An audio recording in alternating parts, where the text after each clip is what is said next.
এক লোক আরব দেশের বিখ্যাত একজন আলেমের কাছে গিয়ে বললেন, শায়েখ, আমার অনেক দিনের ইচ্ছা আমি আখিরি পয়গম্বর বিশ্বনবী জনাবে মুহাম্মদ রাসূলুল্লাহ সাল্লাল্লাহু আলাইহি সাল্লামকে স্বপ্নে দেখতে চাই। আপনি আমাকে এমন একটা পন্থা, এমন একটা উপায় বলে দিন যাতে আমি খুব সহজেই বিশ্বনবী সাল্লাল্লাহু আলাইহি সাল্লামকে স্বপ্নে দেখতে পারি। লোকটার এই কথা শুনে ওই শায়েখ, আরব দেশের বিখ্যাত শায়েখ, তিনি বললেন, ভাইজান, নবীজিকে দেখতে চাইলে আপনি আজকে দুপুরবেলায় অনেক বেশি পরিমাণ লবণ দিয়ে মাছ রান্না করে সেই মাছ খাবেন। এরপর ঠিক একইভাবে রাতের বেলায়ও অনেক বেশি পরিমাণ লবণ দিয়ে মাছ খাবেন। কিন্তু শর্ত হচ্ছে, এই লবণ দিয়ে মাছ খাওয়ার পর আপনি কোনো পানি পান করতে পারবেন না। এই শর্তটা পালন করতে পারলেই ইনশাআল্লাহ আপনি অবশ্যই নবীজি সাল্লাল্লাহু আলাইহি সাল্লামকে স্বপ্নে দেখতে পারবেন।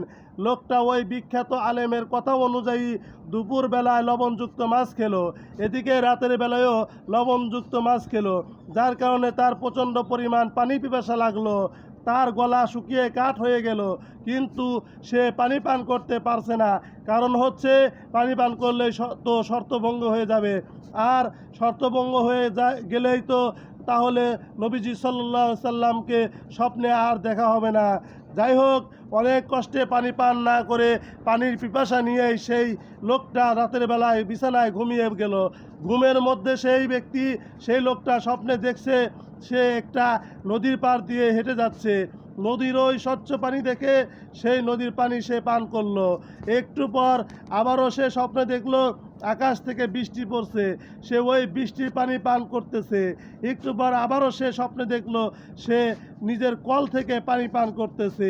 লোকটার সকালবেলা ঘুম থেকে উঠে আবার সেই আরব দেশের বিখ্যাত আলেমের কাছে গিয়ে বললেন, হুজুর, আপনার কথা অনুযায়ী গতকাল রাতে আমি পানি না পান করে ঘুমাইলাম, কিন্তু দুঃখের বিষয় বিশ্বনবী জনাবে মুহাম্মদ রাসূলুল্লাহ সাল্লাল্লাহু আলাইহি সাল্লামকে তো দেখতে পেলাম না। সারা রাত ধরে দেখলাম আমি বিভিন্ন জায়গা থেকে পানি পান করতেছি। তখন সেই বিখ্যাত আলেম বললেন, ভাইজান, আপনি পানির পিপাসা নিয়ে যদি আপনি পানি পান করা দেখেন, তাহলে বিশ্বনবী জনাবে মুহাম্মদ রাসূলুল্লাহ সাল্লাল্লাহু আলাইহি সাল্লামের স্বপ্নে দেখার বাসনা নিয়ে আপনি একবার ঘুমিয়ে দেখুন না।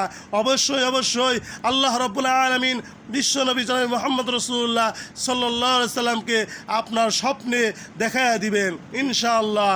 আল্লাহ রাব্বুল আলামিন যেন আমাদেরকেও বিশ্বনবী জনাবে মুহাম্মদ রাসূলুল্লাহ সাল্লাল্লাহু আলাইহি সাল্লামকে স্বপ্নে দেখার ব্যবস্থা করে দেন, এবং বিশ্বনবী জনাবে মুহাম্মদ রাসূলুল্লাহ সাল্লাল্লাহু আলাইহি সাল্লামকে স্বপ্নে দেখার আকাঙ্ক্ষা যেন আমাদের মনের ভিতরে তীব্র থেকে তীব্র করে দেন। আল্লাহ রাব্বুল আলামিন আমাদের বোঝার তৌফিক দান করুন, আমিন।